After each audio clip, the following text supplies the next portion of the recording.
Hello guys, welcome back to my channel. আজকে তোমাদের সামনে নিয়ে এসেছি একটা নতুন রেসিপি। দেখো, এই রেসিপিটা আমার মা রান্না করছে আজকে। এটা তোমরা অনেকেই জেনে থাকতে পারো, সেটা হচ্ছে এটার নাম হচ্ছে চিচিঙ্গা। এটা একটা খুব ভালো একটা সবজি। সো চিচিঙ্গা আজকে আমি আমাদের বাড়িতে যেরকম করে হবে, তো সেই রেসিপিটা তোমাদের সাথে শেয়ার করব। তার জন্য দেখো, মা এখানে চিচিঙ্গাটাকে ছিলে নিয়েছে, মানে শুধু ওপরে যে পাতলা একটা চোকলা থাকে সেটাকে ছিলে নিয়েছে। তারপর মাঝখানে যে দানাটা সেটাকে ফেলে দিয়েছে। ফেলে দিয়ে এরকম গোল গোল শেপ করে এটাকে কেটে নিয়েছে। কাটাটা খুবই ইজি, তোমরা অনেকেই জানো। আর তারপরে দেখো, পরের স্টেপটা যেটা আছে সেটা হলো সর্ষে নিয়ে নিতে হবে এবং পোস্ত নিতে হবে। এখানে সর্ষে নেওয়া হয়েছে তো টোটাল 3 চামচ মতো।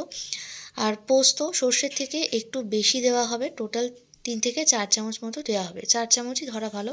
4 চামচ পোস্ত দিয়ে এরকম একটা স্মুথ পেস্ট বানিয়ে নিয়েছে। আর সামান্য জল দিয়ে কিন্তু পেস্টটা বানালে তাহলে পেস্টটা খুব ইজি হয়ে যায় এবং খুব স্মুথ হয়।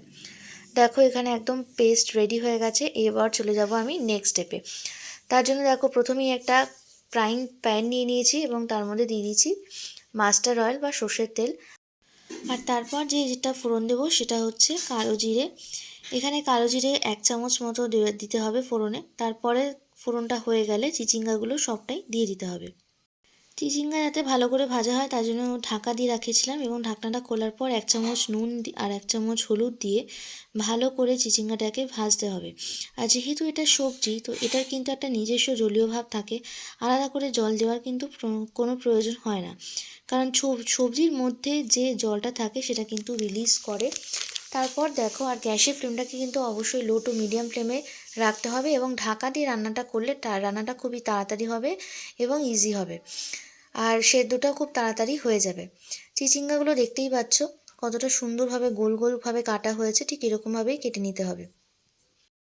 চিচিঙ্গাটাকে আমাদের প্রায় মোটামুটি ভাজা হয়ে গেছে, 50% মতো কুকড হয়ে গেছে।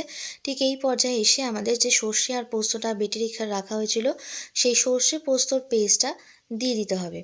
সর্ষে পোস্তর পেস্ট দেওয়ার পর কিছুক্ষণ ঢাকা দিয়ে রাখতে হবে, এবং তারপর ঢাকনা খোলার পর দেখো, এখানে আমাদের যে গ্রেভি মতো ছিল সেটা কিন্তু প্রায় অনেকটা শুকনো হয়ে এসছে। এটাকে কিন্তু আরও কিছুক্ষণ ভালো করে টানিয়ে নিতে হবে, যাতে একদম কিন্তু জলীয় ভাব বা জলা ভাব না থাকে। একদম শুকনো শুকনো গামাখা মাখামা হবে। তো তাতেই কিন্তু গরম ভাতের সাথে এটা খেতে খুব দারুণ লাগে। তোমরা এরকমভাবে চিচিঙ্গা অবশ্যই বাড়িতে একবার না একবার ট্রাই করে দেখো। দেখো, আমার এখানে কিন্তু এটা হয়ে এসছে, আর কড়াই থেকে ছেড়ে আসছে। যেটা দেখেই বুঝতে পারছো যে আমাদের এখানে টানানোটা কিন্তু সম্পূর্ণ কমপ্লিট হয়ে গেছে এবং টানানোটা খুব ভালোভাবে হয়েছে। সো গাইস, আজকের এই রেসিপিটা তোমাদের জন্য। নিরামিষ দিনে কিন্তু তোমরা এটা অবশ্যই ট্রাই করো। আর কীরকম লাগলো রেসিপিটা তোমাদের অবশ্যই কমেন্ট করে জানাতে ভুলো না। ভালো লাগলে একটা লাইক করে দিও। আর যারা আমার চ্যানেলে নতুন দেখছো তারা প্লিজ চ্যানেলটাকে সাবস্ক্রাইব করে রেখো। আর যারা আছো তাদের জন্য অসংখ্য ধন্যবাদ। তোমরা এইভাবেই আমার চ্যানেলের সাথে থাকো এবং আমার ভিডিওগুলোকে দেখতে থাকো। ওকে গাইস, সো তোমাদের সাথে আবার পরবর্তী অন্য কোনো ভিডিওতে দেখা হবে। ততক্ষণের জন্য তোমরা সবাই সুস্থ থাকো, ভালো থাকো, সাবধানে থাকো। আর এরকমই আরও সুন্দর সুন্দর রেসিপি দেখার জন্য কিন্তু অবশ্যই আমার চ্যানেলের সাথে থাকতে হবে। সো আমার এখানে কথা বলতে বলতে রান্না পুরো কমপ্লিট হয়ে গেছে, এবং যে যে পরিমাণে জল ছিল একদমই কিন্তু শুকিয়ে গেছে। সো আমি এবার এটাকে নামিয়ে নেব, এবং অনেকটাই দেখতে পারবে তোমরা যে কালারটা কিন্তু অনেকটাই ব্রাউনিশ টাইপের হয়ে আসছে। তখনই কিন্তু বুঝতে পারবে যে রান্নাটা খুব সুন্দরভাবে কমপ্লিট হয়ে গেছে। ওকে, সো চলো, আমি এখানে ভিডিওটা এখানেই শেষ করছি। তোমরা দেখে নিয়েছো। সো পরের ভিডিওটার জন্য অপেক্ষা করো, আর অবশ্যই চ্যানেলটাকে সাবস্ক্রাইব করে রেখো। টাটা।